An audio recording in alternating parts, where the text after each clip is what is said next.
You're listening to BQN. Assimilate the audio.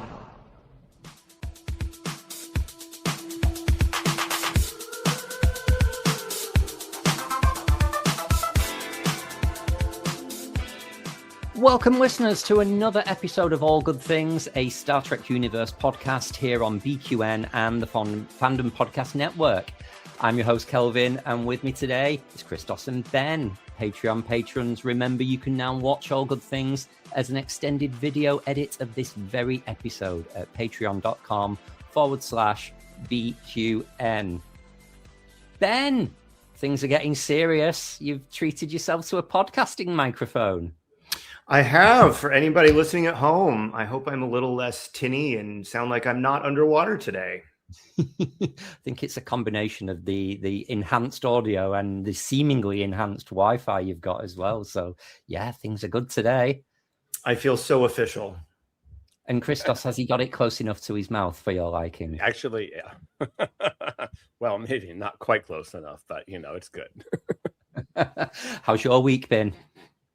It's been a week. World Cup has started, right? And the company I work for, we're partners with San Diego Football Club. So they're doing all these crazy watch parties right on the beach. And on Friday, it was our turn to be partners, right? So it was, I was at the beach from 9 to 9, basically. Oh, wow. We watched the Canada-Bosnia game and then the USA and Paraguay. And we hosted a VIP party for about 5 hours, and it was a day. I was still I went to bed as soon as I got home Friday night, and I was in bed early again last night. I'm like, I'm definitely, I don't think I've ever felt my feet hurt bad. Not even that bad after a convention day. I don't. Oh, wow. Yeah, it hurt worse. So it's not soccer, football that you follow, is it? Yeah, that's exactly what it is. Oh, is it? All right, okay. Yeah. I didn't think that was the sport you was into. All right, cool. Football, yeah. Yeah. I had a big fit at work because, like when there's things like this, you do sweepstakes and you get given your country and it's a bit of a competition. And I said, how come there's been so many more employees who have entered the World Cup sweepstake than entered my Eurovision Song Contest sweepstake? So this reeks of homophobia in the workplace. Thank you very much. Homophobic. But yeah. All of our matches are obviously because of the time difference. They're all really late at night. And Scotland have given a holiday weekend tomorrow. So everyone in Scotland don't have to go to work tomorrow and they get paid, even though the game was yesterday morning. Or this morning, depending on it the was. time. Scotland hasn't been in the World Cup in 28 years, and they won yesterday, so they're officially back. Yeah, so everyone in England is really annoyed, saying, "Well, why don't we get one?" It's like, because you're in it every year, right? Almost quite to the end. Look at me knowing sports. Ooh, careful. How's your week been, Ben? It has been good. We did a sprint triathlon this morning. So while I have not been spectating any sports, we were out in the blistering Florida sun this morning by 7 o'clock, getting our fitness on. So I'm enjoying the air conditioning and being able to just sit and be still for a while. And is that just a triathlon, like casually, like most people would get up and do a 5K, or is it like a sponsored thing? Is it just, hey, let's just do a triathlon for a Sunday morning? There's a series of 4 each summer. There's a June, July, August, and September, and we always do all 4. And training has just become a part of our week, and so it's not something that we have to set out necessarily to get ready for. It's just, we do these, we swim, bike, and run all year round. And now it's finally time that we get to do it with other people. Nice. I always admire you and Ronnie for doing that. It's absolutely not anything I could do. Well, I'm not a very good swimmer for a start, so it just wouldn't work.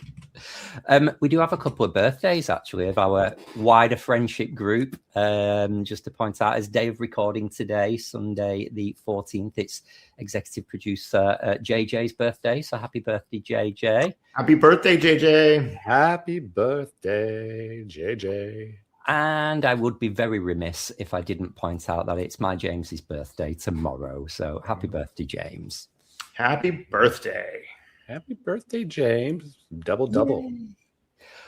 Have you seen there's another new Star Trek game coming out? I did. I'm like, holy moly. I think the biggest thing in Star Trek right now is games. Yeah. I'm all right with it, as long as it's good content. But this one, it looks a little bit like The Sims. I don't know if it's going to be console or like an iOS game for a mobile phone. But yeah, it's called Star Trek Outposts Unknown. And it's like a collect resources, build things game. Well, that was like one of the things I liked about Star Trek Armada and Armada 2 way back when. So I'm kind of crossing my fingers this one's going to hit for me. Yeah. They've actually they have social media pages now for this on Instagram and Facebook. So I clicked the little follow. So we'll see what comes. Yeah, very excited about this one.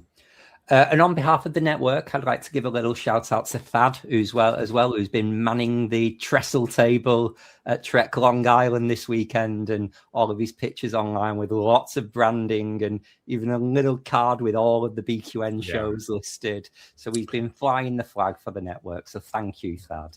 Yeah, I speaking of Trek Long Island, or well, no, not Long Island, SpaceCon's also going on this weekend, which is a whole nother thing. But Kate Mulgrew is there. I was watching a little bit of somebody recorded and posted a little bit of her speaking. She's out there still rallying very hard for her Janeway comeback. So I don't know. We'll see.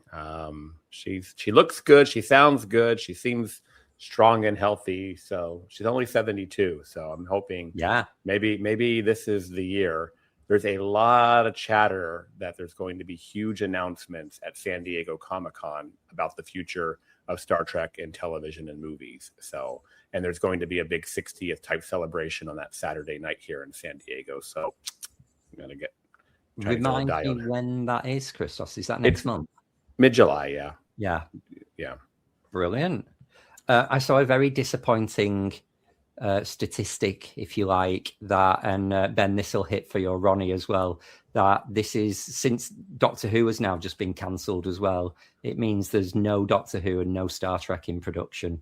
And it's been the first time that's been the case for many, many years. And it's like, that's a bit crap for sci-fi fans. Yeah, I saw that. That's disappointing, discouraging, but if we're looking on the bright side, not necessarily a bad thing. I think Enterprise, for example, would have benefited for some more time to let Voyager breathe after it ended before they put a brand new show on the air.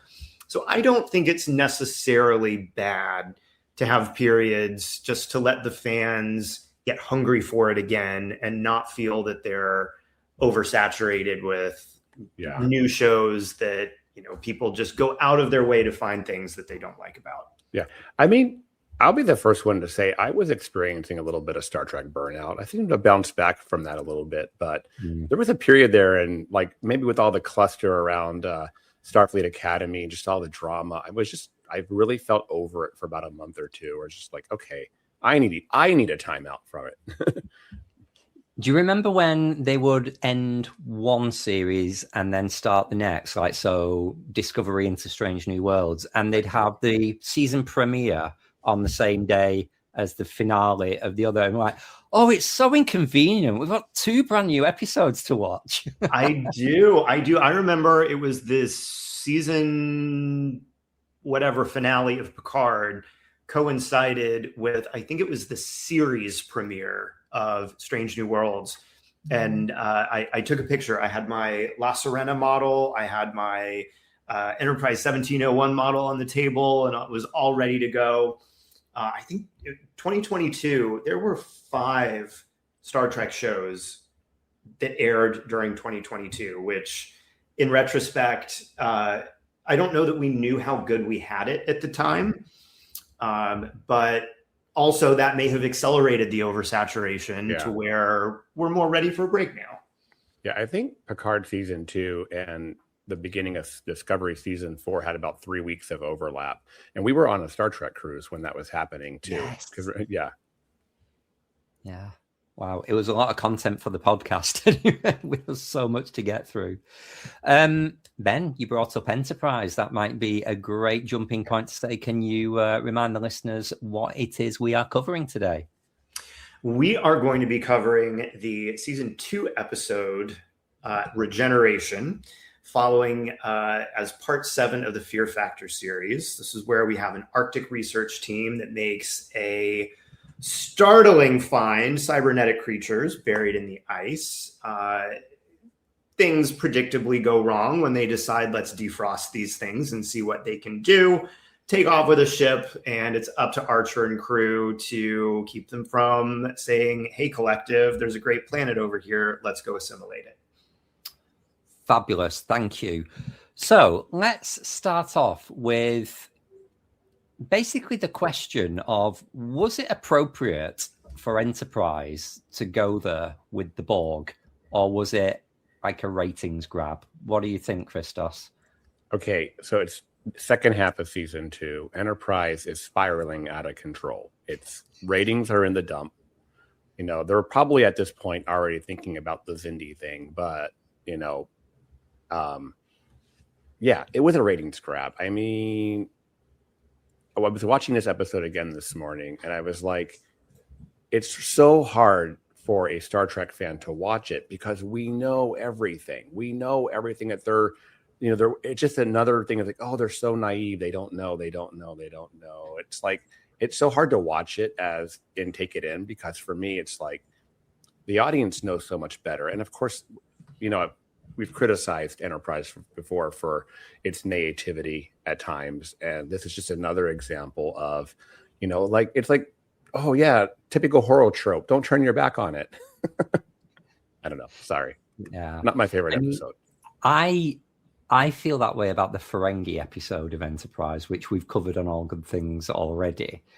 But I don't know, this whole thing about 100 years after First Contact and being buried in the ice, to me, almost gives it a little bit of legitimacy. And because I love First Contact so much, it's like just carries on the story a little. So I don't know. What do you think, Ben? I've got some nuanced thoughts on this one. I think the concept is great. You've got the sphere that was blown up over Earth in 2063. The debris rains down in the Arctic.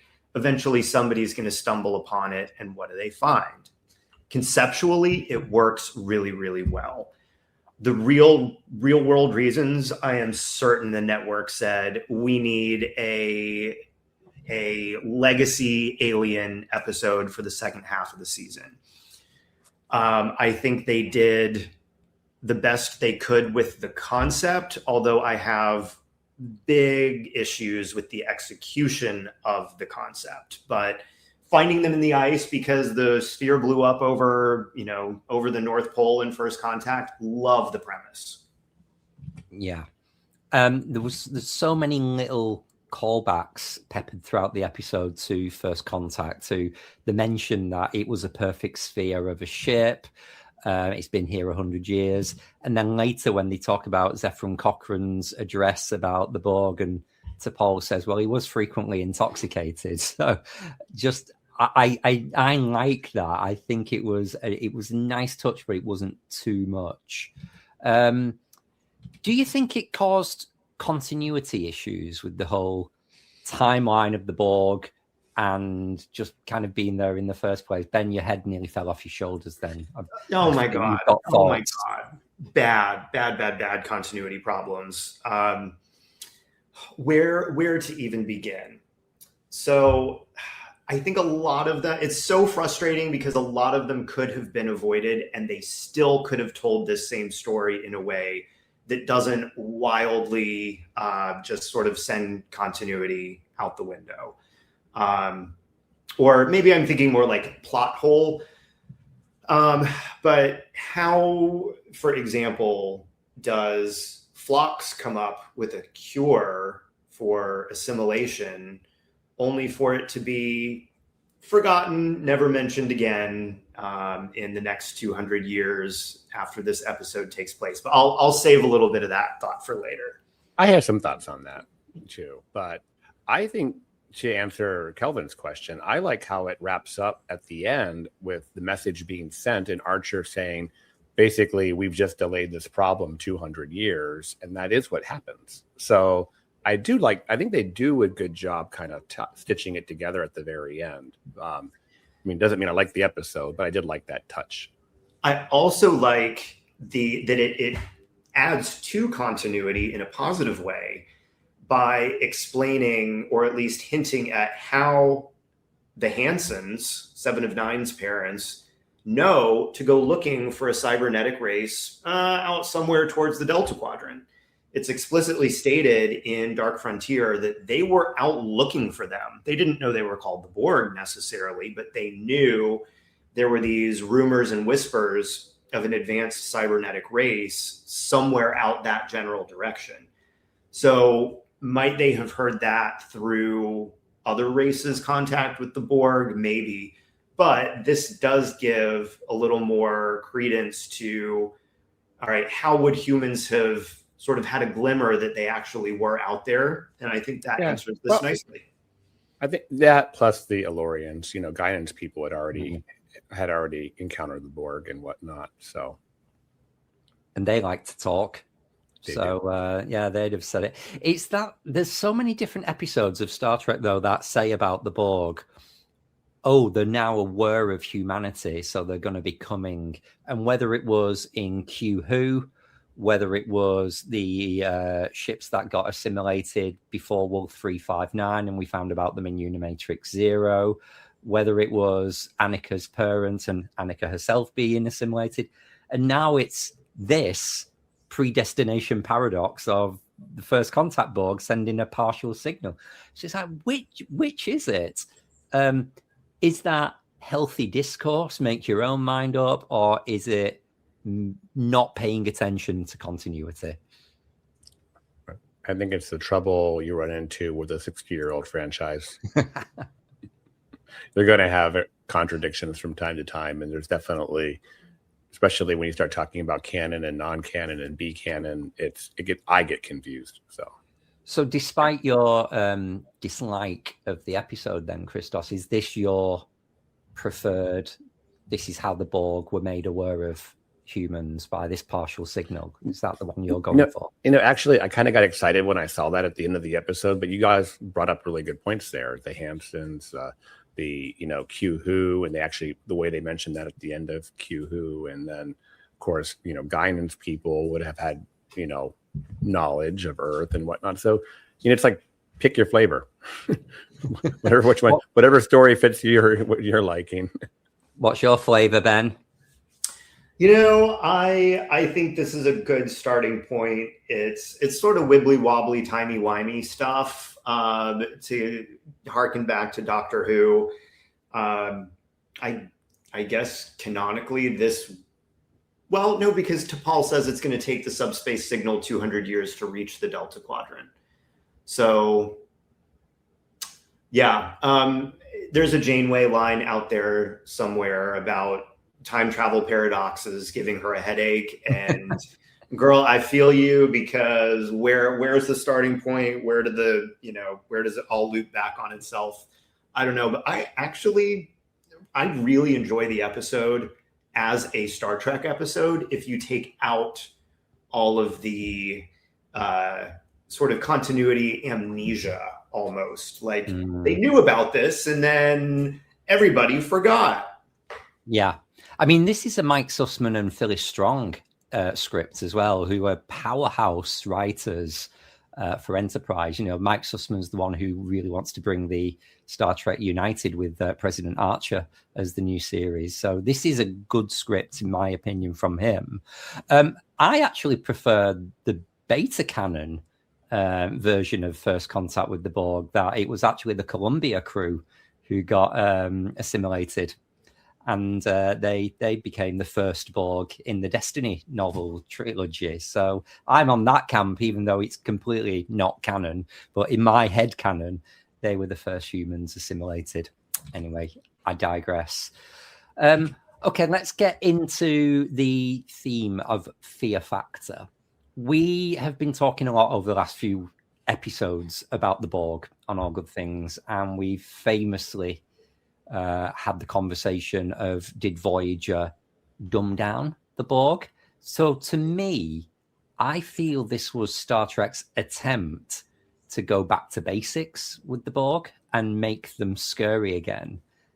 And I actually think they did. I think they succeeded by employing a lot of thriller/horror mechanisms throughout the storytelling. So did they at least succeed with that point? Were the Borg scary in this episode? What do you think, Ben?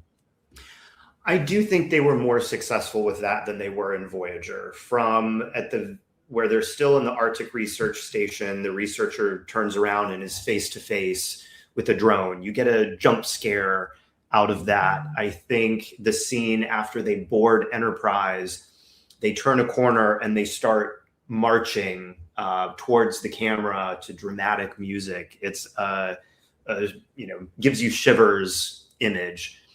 I think it would have helped tell the story better, and it would have helped with continuity if they had approached it more from the standpoint of the movie Alien, where you don't see them.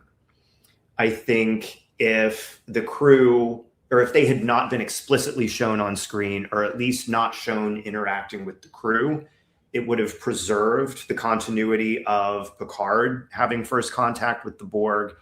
And I think it could have been even scarier. If you think back to one of the first scenes in First Contact, where the engineer with the curly red hair is up in the Jeffries tubes looking for her coworker that has gone missing, and she's looking around, you see the shadows on the wall, you hear the little slithery sound effects, and you know it's in there with her, but you don't see it. That's the way that I think this episode should have been told, because it would have gotten around all the problems of, well, it was this first contact, wasn't it? If they never see them, I think that would have been so effective. Just having a laser pointer in a dark room from the eye implant, that could have been, a great nod to First Contact even. Yeah, I think you're kind of alluding to like the way Jaws the movie was, where you get like about 70% through the movie before you ever see the shark. Like, so it kind of creates that suspense and that build up for it and whatnot. The only problem with this particular thing is we've seen all this. We've seen all this. Everything what you're talking about is a repeated First Contact. Everything we're seeing in this episode has been done before, and that kind of goes back to my problem with it. It's hard because if you think of First Contact, well, you're quite far into the film before you actually see the drone, like hand-holding the assimilated person along the corridor when they're all down there with the phaser rifles.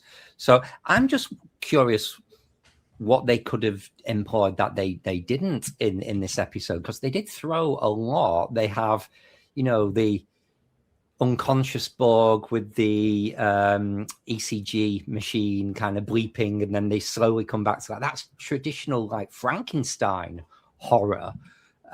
With then, I think the scene you were mentioning, Ben, is what I call like the zombie scene, where they're just walking towards you, and then they adapt to the phasers. We've had that in every Borg episode almost. That's who they are. That's the way they approach. But what grabbed me the most was the Phlox storyline about Phlox being assimilated.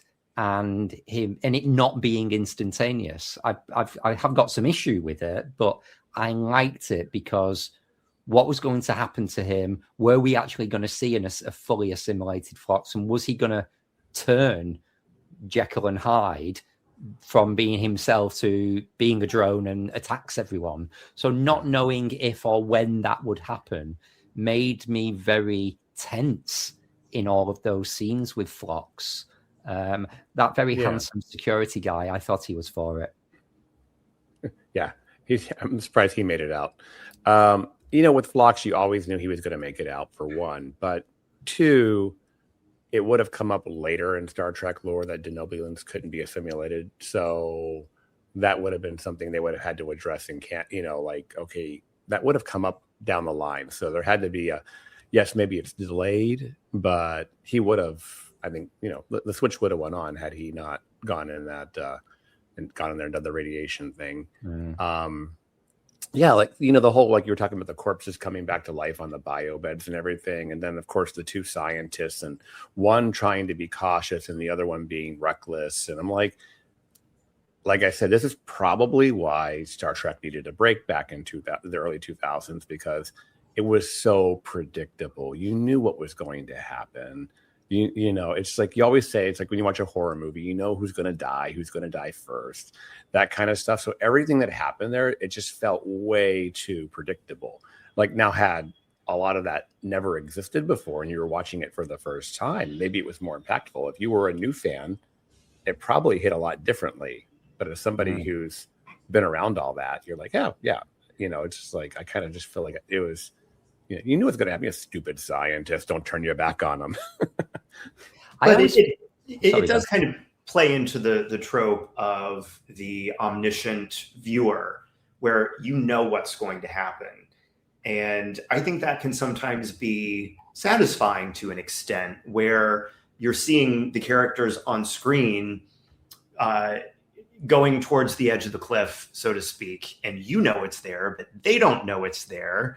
And I think that in some ways it's not necessarily unexpected, but it can create tension, because if the character is unaware that they're in danger and the audience is also unaware that they're in danger, it can be surprising, but it doesn't create that sense of, oh my God, I know what's going to happen. Don't do it. Don't do it.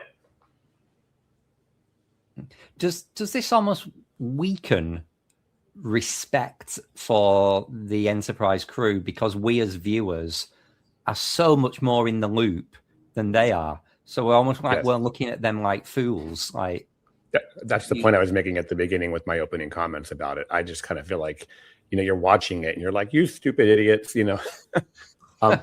Also, honestly, I want to point out, we don't see the Enterprise crew until 11 minutes into the episode.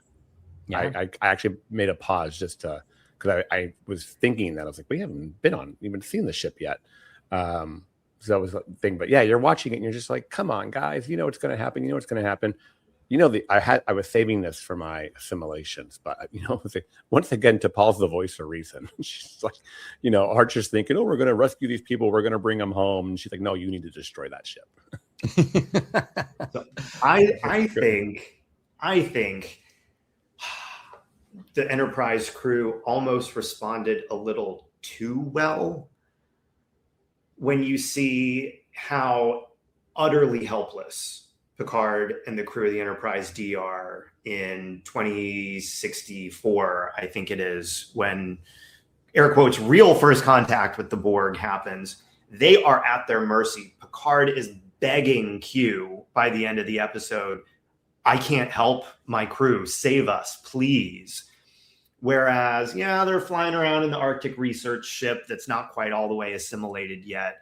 But I feel like the Enterprise crew deals a little too well with the situation. I feel like it would have been more satisfying if they had, been even more unable to deal with the circumstances they found themselves in. But I also feel like that's really bad writing if you get into one of Kelvin's regenerations, because that's what I was thinking about. That was, they shouldn't have been able to respond that well, because they're dealing with 24th century Borg or 25th century Borg. They're not dealing with, 22nd century. I mean, if you think of the strength of an NX class vessel, they should have just been wiped out immediately, like swept aside by that vessel. Do you think there's anything else they could have done to make this episode a bit more scary, or fit into our fear factor category a bit more, or do you think they just did their best? Well, like I mentioned, I would have loved to have not seen them. Like, when you don't see the xenomorph until the end of Alien, you don't see Jaws until the end of the movie. Even in Jurassic Park, you don't see the T-Rex until well into the movie. You hear the ground shaking. You see the the goat is gone. Where's the goat? Where's the goat? And then the leg falls on the car. I think not seeing the big baddie is so much more effective. And I would have loved it if that's how they would have taken this episode. Right. And I agree with that, because it also would have led to there being a lot less documentation. That's the problem here, is all this exists in Starfleet records, you know what I mean? And they don't put 2 and 2 together later on. Yeah. That's the hard part. That they could have easily thrown in some kind of, it's corrupted all of our systems and we've not been, and all of our sensor data has been wiped and lost. But almost poor Star Trek can't win for doing things like that, because we would have probably had as much of a problem with that to say, how convenient. Yeah. But like I said, would have got around that subject rather than, why has no one read Archer's logs?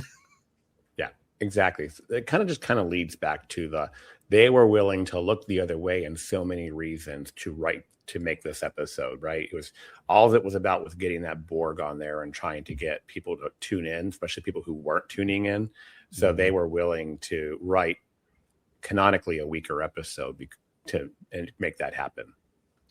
I always forget that when Enterprise first started, they wanted to distance themselves from Star Trek.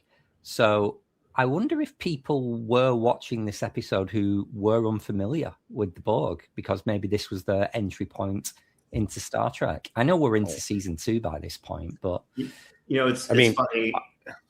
I was thinking of this right before we started the episode.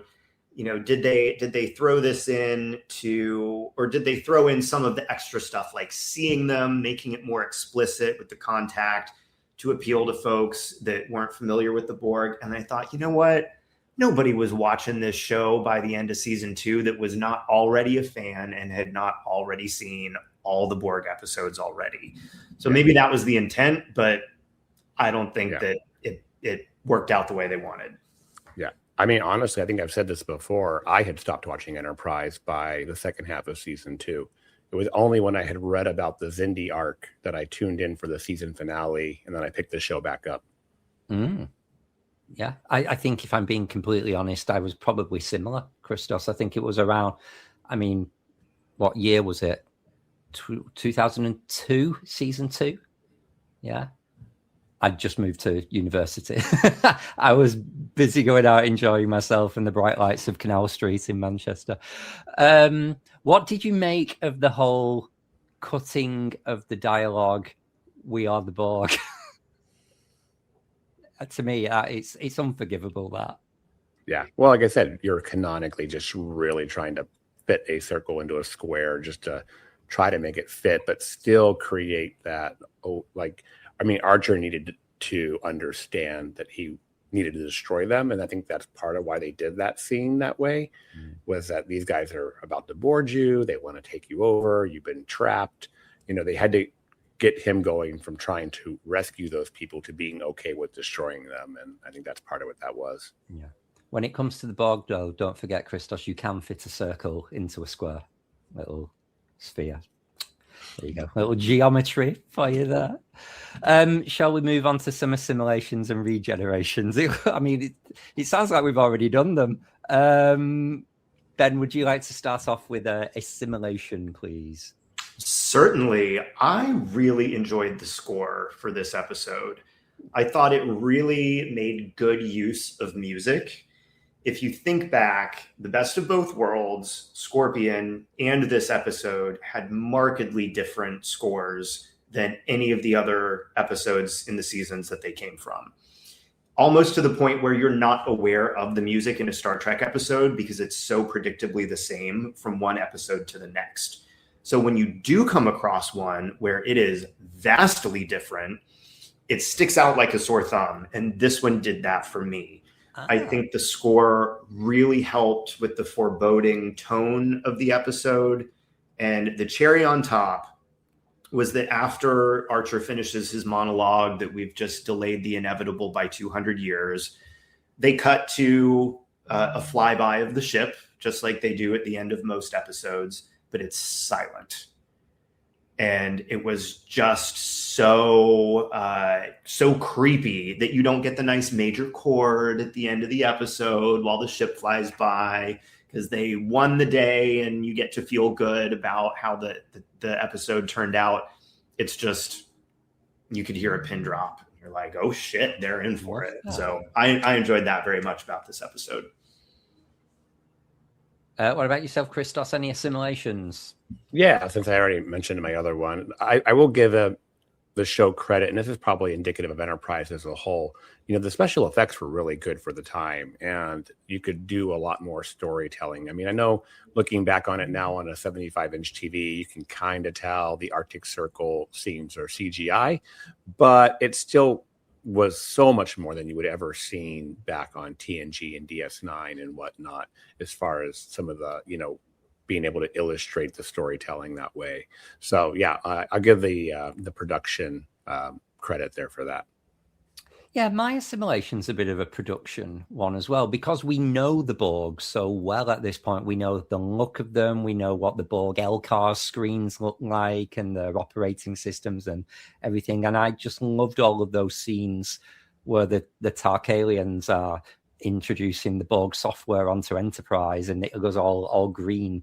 And I think that was a great special effect, but it was very obvious to the viewer. Now that part of the ship is assimilated, it's now Borg because it's got green lights and everything on it.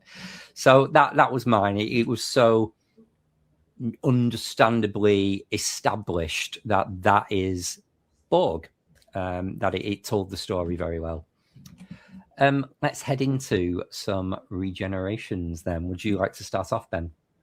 Sure. And Kelvin, or I'm sorry, Christos, before we do, I want to revisit a point that you made earlier in the episode about how T'Pol was right.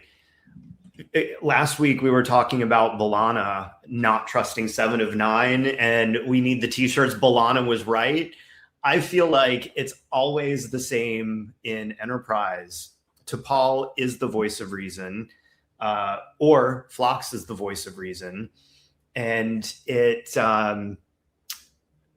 Archer's the hero. The captain's always supposed to be right. Captain's always supposed to do the right thing. But maybe it's in the spirit of this show being set so far before the rest of Star Trek that we're used to. But the number of times that T'Pol is 100% right in what she recommends or the decisions that she makes, and Archer is just totally not, really underscores the fact that Archer really vastly overestimates his, I think, own judgment at times, and really puts in context, you know what?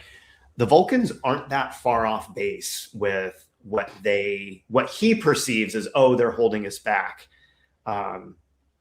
And I think she's right, and in a lot of circumstances, the Vulcans were right too. But I digress. All right, my regeneration. We talked about it a little bit before. Finding the cure for Phlox.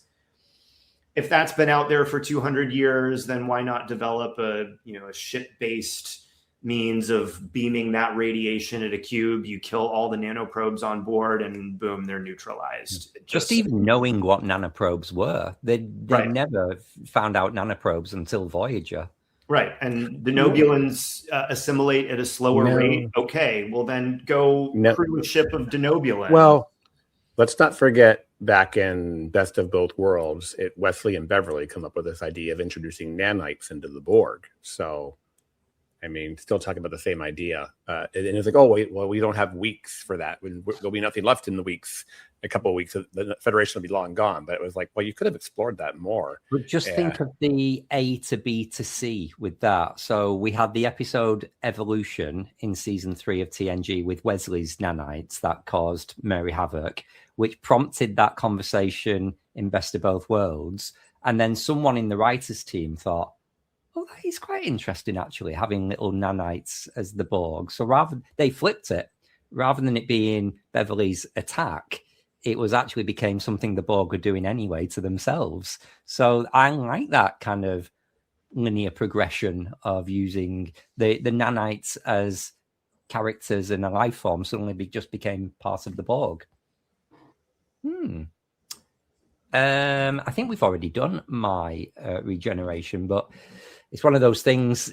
Sometimes we nitpick that much that we just wouldn't have an episode if we were right. So I was like, the Borg in the episode were the Borg from the Enterprise E from the Borg sphere. They should have already adapted to much more sophisticated phasers. So them phase pistols, they shouldn't have even got one shot. They should have just been gone. Yeah, nothing they had should have worked. Yeah. There was also a big discrepancy in the number of shots each of the characters got off before the Borg adapted. Up to that point, I think it was no more than 2, and it's usually about 2. If you think of the other Borg episodes, you usually get about 2 phaser blasts before they adapt. When Reed and Archer are over on the partially assimilated ship planting the explosive charges, they're shooting Borg left, right, and sideways. I think they get through 6 or 7 before they start to adapt. And those weren't even the first ones to get shot during the episode. You would think that, one phase pistol is going to be just like the rest because they don't have the modulating frequency. Yeah. So would not all the rest of them be adapted instantly the first time one threw up its shields when Reed shot the Tarkalian in the service corridor? Yeah. And to further expand on that, and this is perfect because it's in the regeneration area. I just remembered thinking this as you guys were talking, as I was watching it though. First of all, the idea of beaming over to the Borg ship to plant a bomb or do something, I feel like we've seen in Voyager many times. But remember when they beam over there, their Enterprise is under attack and they know it, and their Enterprise is disabled. And once they get on there, they just start taking their sweet old time. They're looking at bodies that have already been shot instead of just on with the mission. As far as they know, Enterprise has been completely destroyed already. And they're just running around. That was one of the scientists, trying to make you have that human element of it all. But it's and it's almost like they know what we know, that the Borg ignore you until you're a threat. They didn't know that. So you're right, Christos. They should have got on with it. Mm-hmm. Yeah. So my actual regeneration it's a minor thing, but when Hoshi brings takeout to the to sickbay for Phlox, it literally is a 2002 takeaway container from a restaurant that she's bringing the food in. And I'm like, it's supposed to be about 140 years from now, 150 years from now. You think we would not be using plastic anymore? Well, it was probably not biodegraded by then. It's still doing the rounds. Our plastic of today is still on Enterprise in 2150. Cool. I love that. Okay, let's head over to some trivia then. Would you like to start us off, please, Ben? Certainly. So when the assimilated transport attacks the Tarkalian freighter and later the Enterprise, it's seen cutting a circular chunk in the hull. This obviously is a callback to the TNG episode Q Who, where the Borg take a cylindrical cross-section of the Enterprise D. The writers had initially hoped to see the cylinder being tractored away from the Tarkalian freighter, but the effect was deemed too expensive. Would have been cool, though. I'd have liked that. I like this next one, too. This makes a little bit of sense.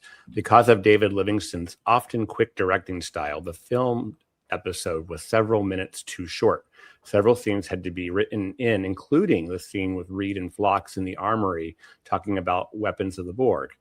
The phase pistol efficiency test scene with Reed and Alex in the armory and the scene in the base camp with Rooney skinning the debris of the sphere were all kind of added last minute to make the episode hit length. So I like the armory scene. I think that was kind of helped some exposition there to at least make it a little bit more believable on the weapons. So kind of glad that got put in there.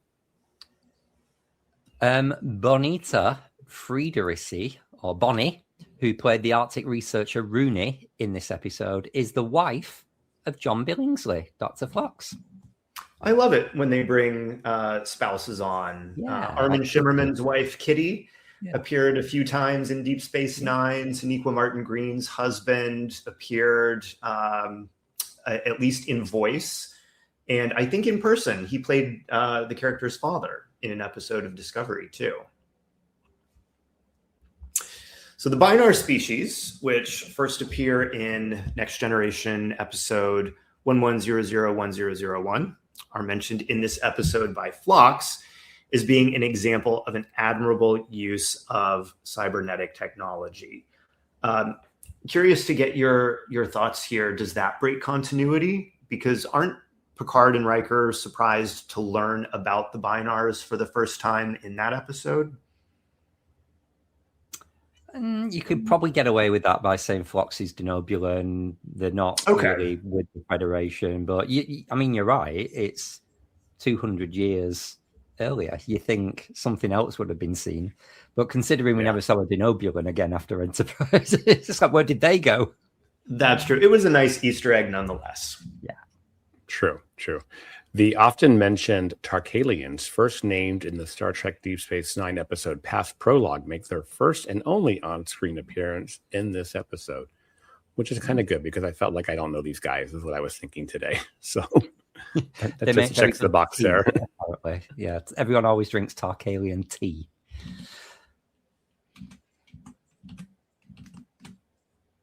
The invasion that Archer predicts indeed happened in the 24th century in 2366, 213 years after the events of regeneration in the Next Generation, Best of Both Worlds. This episode contains the only mention of the Delta Quadrant in the entire run of Star Trek Enterprise. And I want to say one of the few references to the Delta Quadrant in all of Star Trek outside Voyager. I know they talk about it in The Price, where the Ferengi shuttle pod ends up on the other side of the wormhole, but it's not very, very frequently referenced. As we were talking a little earlier, this episode shares a similarity with Acquisition in that the antagonists remain unnamed, though they are well-established species within the Star Trek universe. So that in Acquisition, for listeners, that is the Ferengi that they're talking about there. And Ben, this actually links into what you noticed when you was watching that. This episode has a much darker theme than the other installments of Enterprise, reinforced by the musical score composed by Brian Tyler. This is Tyler's second and last contribution to the second season, with the first being Kanamar. Okay, well, this is a quite mature series, Fear Factor, in our run on All Good Things. So we have covered many episodes previously. We've had DS9's Empok Nor, Voyager's The Haunting of Deck 12 and the Thor. We've had Prodigy Dreamcatcher, even though I've wrote Creamcatcher, which I think is a very different film. We've had Discovery's Context is for Kings and Strange New Worlds, All Those Who Wander. Okay, Fear Factor. Scary Star Trek. Who did it best, Christos? All Those Who Wander is the Gorn episode where Hemmer gets chucked, right?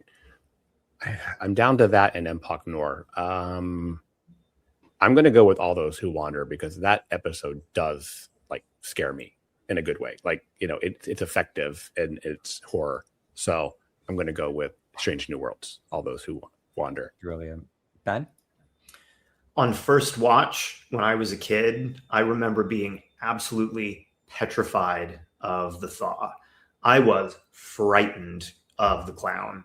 And I still get a little leery of watching that episode even today. I don't even remember specifically what it was, but I was very, very afraid while watching that episode. But which episode does horror the best? For me, it's got to be Empok Nor. There are jump scares. There's just enough gore. It's very dark. You don't know what danger is around the next corner. When the corpses are hanging from the railing of the promenade, that's just such a striking visual that I think you don't get anything quite that explicitly frightening in Star Trek often, if at all. So for me, it has to be Empok Nor. What about you, Kelvin? I just want to check. The Prodigy Dreamcatcher, is that the one with the Tellarites in gay harnesses? Yeah, it's not scary, that. It just reminds me of Burr Week in Sitges. So I just wanted to raise that and check my continuity there. I do remember us talking about all these hench Tellarites in leather harnesses. Nice. As usual, Christos, I'm right there with you. All those who wander from strange new worlds. The easiest way for me to quantify why I think this fits the fear factor most is that I won't rewatch that episode. I find it too scary. I don't enjoy it.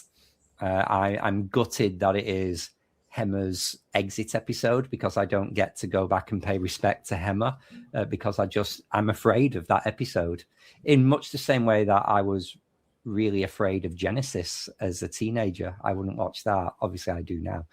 But yeah, all those who wander. So it's a two vote there. I think that's it. What's happening on BQN, you ask? We're not just a network. We're a universe of exploration, entertainment, and deep dives into the topics you love. Here's your star map to the sonic adventures awaiting you. Let's chart the Star Trek cosmos with all good things. Embark on a comprehensive journey through the entire Star Trek universe with the insightful crew of Amy, Christos, Kelvin, and Kristin. From classic to current, they cover it all. Galaxy class, engage! Steven and Stefan pilots this Alpha Quadrant mission, meticulously covering all aspects of Star Trek: The Next Generation. Infinite diversity. Stay current with the newest Star Trek frontiers alongside Chrissy and Thad.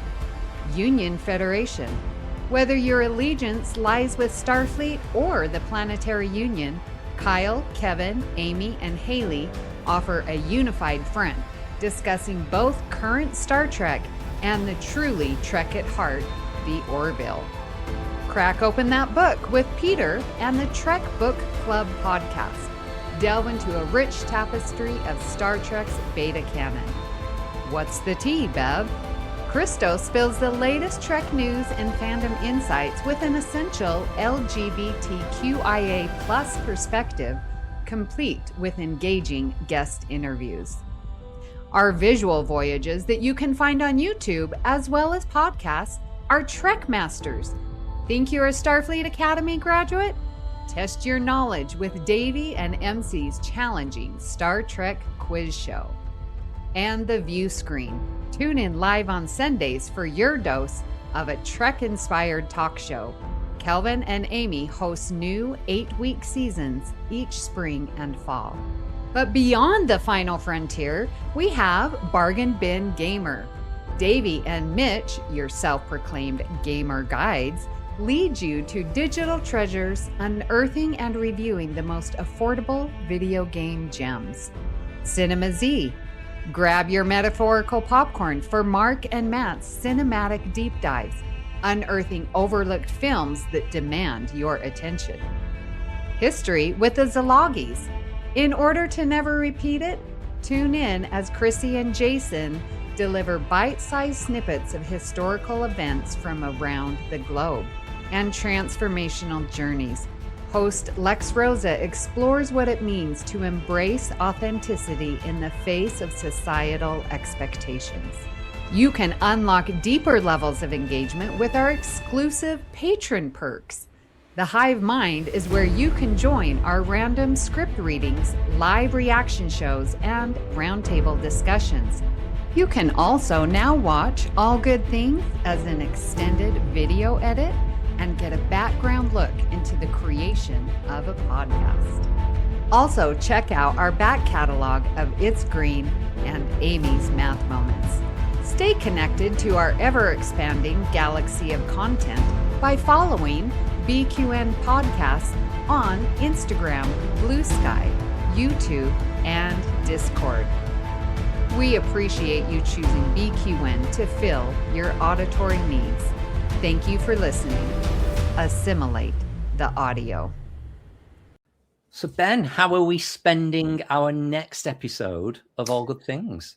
Next time, we are celebrating Pride Month here on All Good Things with a very special episode. Woohoo! Ooh. We would love to hear what you thought of today's show, and there are many ways you can do this. You can join our Facebook group, the BQN Collective, or you can join our Discord server, or you can follow the network on Bluesky and Instagram at BQN Podcasts to continue the discussion there. And remember, you can find the links and the invite codes in the show notes. So, Christos, where can people find you when you are adapting to the frequencies at an alarming rate? Oh my. You can find me on our Facebook group, the BQN Collective, our Discord server, or over on Instagram at What's the Tea Bev, which is probably the best way to find me. And Ben, where can people find you when you're not delivering 21st century takeout to flocks in sickbay? People can find me in the BQN Collective Facebook group and on Instagram at Ben Boldly Goes. And Kelvin, where can people find you while you don't have your assimilation tubules out? When I'm not doing that, you can find me in the BQN Collective Facebook group, or you can come and chat with me directly on most of the socials at Kelvin's Timeline. Assimilation tubules, how very Klingon. For those of you who get that reference. You'll never hear a commercial here on BQN, and if you'd like to help us keep our shows coming to you each week, you can become a patron of the network on Patreon. For just $1 a month, you can watch the video version of this very podcast, or you can join our reaction shows, script readings, and our very special patron-only back catalog of shows like It's Green and Amy's Math Moments. Visit patreon.com/BQN to sign up and get all the details. Now, if becoming a patron isn't your thing, you can still support the show by sharing our posts on social media, talking about it with your friends, or hitting the like and subscribe button on Apple Podcasts or wherever you get your podcasts, and leaving us a 5-star rating and a written review. That'll help others find the show, and it'll continue to build our community of awesome listeners. We'd like to thank all of our patrons, but give a special shout out to our very own associate producer and birthday boy, JJ Seastrom. A special thanks to Graham Kelly for our opening and closing music, Kelvin for our artwork each and every week. Thank you for listening. We hope you'll join us as we search out all good things.